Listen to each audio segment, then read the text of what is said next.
हमारी इस धरती के ऊपर ऐसे बहुत सारे रहस्यमय स्थान हैं जिसमें आज बहुत सारे स्थान उजागर हो चुके हैं हमारे सामने, परंतु ऐसे बहुत सारे स्थान हैं जो कि हम और आप दोनों अनभिज्ञ हैं। स्वर्ण पक्षी आज आपको एक ऐसे रहस्यमय स्थान पर लेके जाने वाले हैं जो कि पाताल की ओर जाती है।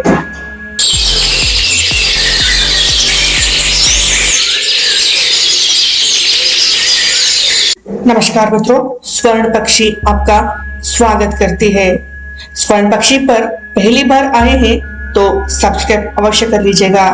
आपको यहाँ पर बहुत ही अनोखी और भारतीय रहस्यमय जानकारी मिलने वाली है। मित्रों, एक ऐसी गुफा है जिसमें वह मनुष्य अगर एक बार प्रवेश करे तो वो अपनी सौकुलों का उद्धार कर लेगा। यह जो गुफा है उत्तराखंड के पित्तौड़गढ़ जिले में आता है। मित्रों, इस गुफा को पहली बार जिसने देखा है वह एक राजा थे। वह थे त्रेता युग के समय के अयोध्या के सूर्यवंशी राजा ऋतुपर्ण जी। शेषनाग जी राजा ऋतुपर्ण जी को उस गुफा के अंदर ले जाते हैं और उस राजा यानी ऋतुपर्ण जी को 33 कोटि देवी देवताओं के दर्शन करवाते हैं। इस गुफा का नाम है पाताल भुवनेश्वर गुफा। मित्रों, यह जो गुफा है वह समुद्र तट से 90 फीट नीचे है। गुफा में प्रवेश शेषनाग जी के मुख से होता है। हम उनके मुख से होते हुए अंदर जाते हैं। मित्रों, राजा ऋतुपर्ण जी इस गुफा का खोज किए थे। इनके बाद त्रेता युग जब समाप्त होती है तब कुछ कारण के वश यह जो गुफा का मार्ग है वह बंद हो जाता है। फिर से इस गुफा का पता लगाया द्वापर युग में पांडवों द्वारा।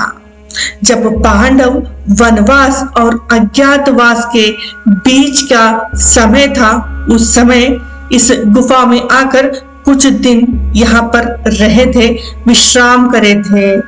कुछ दिन यहाँ पर विश्राम करके जाते वक्त पांडवों ने इस गुफा में यज्ञ और अनुष्ठान भी किया था। यह जो गुफा है पांडवों ने खोज किया फिर से। उसके पश्चात कुछ कारणवश भूकंप जैसी स्थितियां उत्पन्न होती हैं और मार्ग बंद हो जाते हैं। तो ऐसे ही कुछ स्थितियां उत्पन्न हुई होगी। द्वापर के बाद सीधा कलयुग में ही इस गुफा का पता लगाया गया श्री आदि शंकराचार्य जी के द्वारा ही 8वें शतमान में। मित्रों, आप देख रहे होंगे अंदर जाने के लिए लोहे के सलाखे बनाए गए हैं ताकि इसको पकड़कर जा सके, ताकि फिसले ना, गिरे ना, और एक बार में एक ही मनुष्य जा सकता है। मित्रों, इस गुफा के अंदर सब कुछ है। जी हाँ, इस गुफा में 4 द्वार है। पहला जो द्वार है वो रण द्वार है, दूसरा द्वार पाप द्वार, तीसरा धर्म द्वार और चौथा मोक्ष द्वार। मित्रों, जो मैं ये बता रही हूँ बात आप ध्यान से सुनिएगा। यहाँ पर पाप द्वार के बारे में मैं आपको बताती हूँ, सुनिए। ये जो पाप द्वार है त्रेता युग के समय में जब राम जी ने रावण का वध किया तब उसके बाद ही इस द्वार को बंद किया गया है। जी हाँ, पाप द्वार को त्रेता युग में रावण के वध के बाद बंद किया गया और जो रण द्वार है, रण द्वार को द्वापर युग में जब कुरुक्षेत्र का युद्ध हुआ ना, उसके पश्चात बंद कर दिया गया। ये द्वार है, एक धर्म द्वार और एक मोक्ष द्वार। मनुष्यों के लिए इस द्वार को बचाया गया है। मित्रों, इस गुफा के अंदर 4 पवित्र धाम हैं, जैसे कि केदारनाथ, बद्रीनाथ, रामेश्वरम जैसे चारों धाम इस गुफा के अंदर स्थित हैं। अगर आपको चारों धाम का दर्शन करना नहीं हो पा रहा है तो आप इस गुफा में चारों धाम का दर्शन कर लेंगे तो आपको चारों धाम का दर्शन का पुण्य का फल मिलेगा। और एक और बात, चारों धामों को जाने के लिए रहस्यमय मार्ग है इस गुफा में। जी हाँ, इस गुफा के अंदर से हम चारों धामों को जा सकते हैं, परंतु उस मार्ग के बारे में हमें अच्छे से पता होना चाहिए, क्योंकि वो मार्ग जो है हम खो भी सकते हैं। कोई विशेषज्ञ हो तो हम जाने की कोशिश कर सकते हैं। मित्रों, आप जो यहाँ पर देख रहे हैं ये श्री गणेश जी का धड़ है। जब क्रोध में आकर महादेव ने त्रिशूल से गणेश जी का रुंड को काटा था तो वो रुंड जाकर कहीं गिरा था। बाद में उनके जो धड़ है उसमें हाथी का रुंड लगाया गया था, चेहरा लगाया गया था। तो ऊपर जो देखिएगा आप, ऊपर जो है वो सहस्त्र दल कमल है, उससे जो पानी टपक रहा है वो पानी नहीं है, वो अमृत है। उस धड़ के ऊपर वो अमृत बूंद बूंद करके गिर रहा है।